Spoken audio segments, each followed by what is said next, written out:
everyone, it's Katie and welcome back to the channel. Unfortunately, it's been pretty rainy here the past couple of weekends in Christchurch, and so we haven't had the chance to get out and do a whole lot of adventuring. But I still wanted to bring you a video, and so I decided that it would be kind of fun to talk about 10 things that we've noticed have been different here in Christchurch compared to our home of Omaha, Nebraska. Obviously, this is not all-encompassing, just some of the things that stood out to us in our first 2 weeks here in New Zealand. So number one, food spoils a lot faster than it did back home. We've bought a couple of loaves of bread and they've spoiled after just like a week. And normally we've been able to hold bread like maybe a week and a half, or it's usually gone, I guess, before we see any mold on it. And that has not been the case here. I also bought a bag of spinach that did not fare very well in the fridge. So obviously that's not a really fun one, but just something we've noticed. I have my list over here. This next one, number 2, is very specific to my husband Keaton. It's really hard to find Dr. Pepper. And I know how silly that is, but we found it once in Pack and Save. It's a grocery store in their international aisle. And then we also found it the other day in a little convenience store. There were 3 Dr. Pepper and cream soda, and we bought all 3 of them. So it's really hard to find Dr. Pepper. They're more of a Coke country, I guess.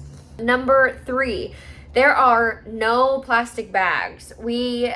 We're talking with someone about, we need to buy reusable bags, and they were asking us kind of what the lowdown with that is in the States. And in Nebraska, we still have plastic bags in every single grocery store. And the guy that we were talking to that lives here was like, I don't even remember the last time I saw a plastic bag, because they don't offer them. They don't have them. You have to buy either a reusable bag for $1, or you can buy a paper bag for 10 cents or so. Number 4, we're getting used to driving on the left, of course, because that's how they drive here. It hasn't been an issue so far. It's actually been quite easy to make the adjustment.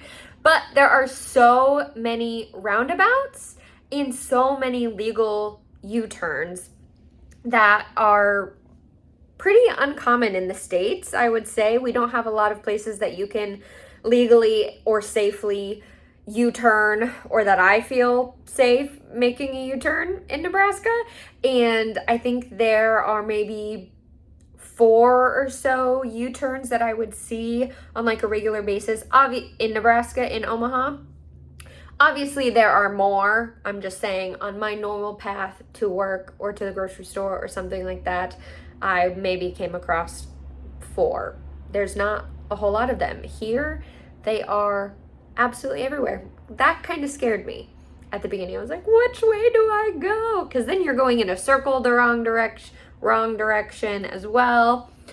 It's quite interesting. We live right now, our Airbnb is really close to Hagley Park in Christchurch, and so I go on a walk nearly almost every day.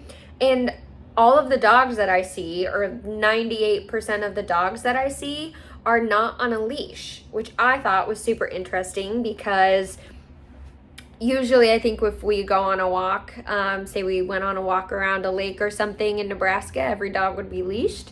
And the dogs are really well behaved. It's not like they're doing anything bad or nefarious or running off or anything, but their owner just has them and has a good eye on them, and they're just all unleashed. And we went to the beach as well, and all the dogs were unleashed there too. So thought that was really interesting.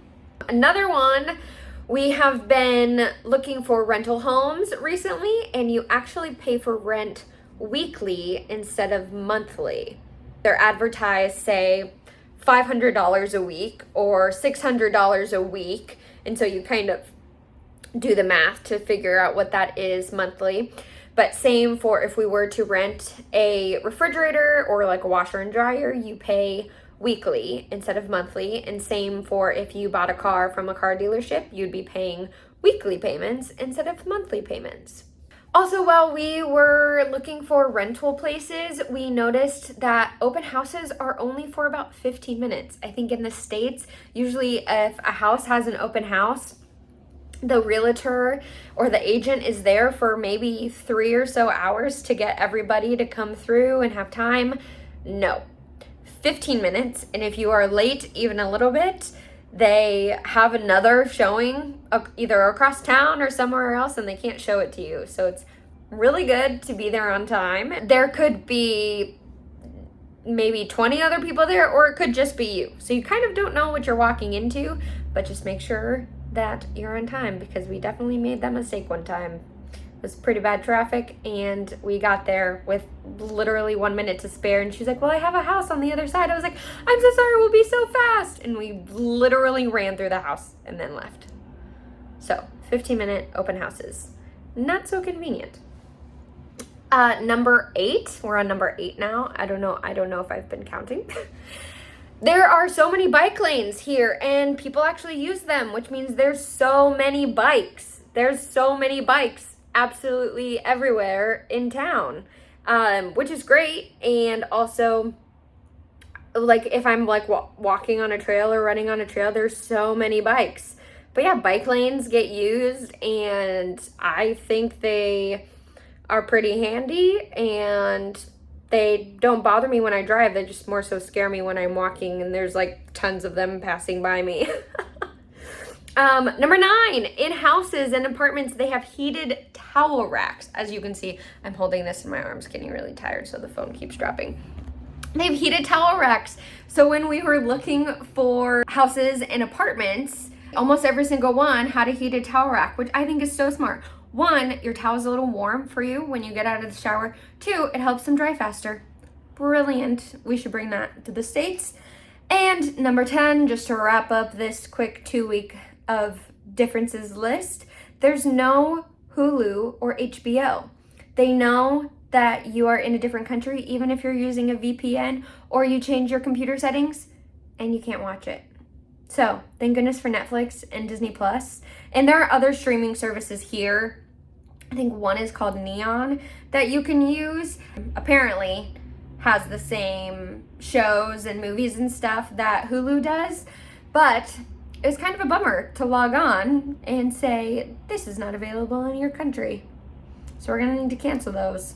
So there is a quick lowdown of things that we've noticed have been different. I assure you there are more things that are different, but those are just the first 10 that kind of popped into my mind when I was like, I should record a video. So yeah, there's 10. I'm sure there will be many more to come, but thanks for watching again.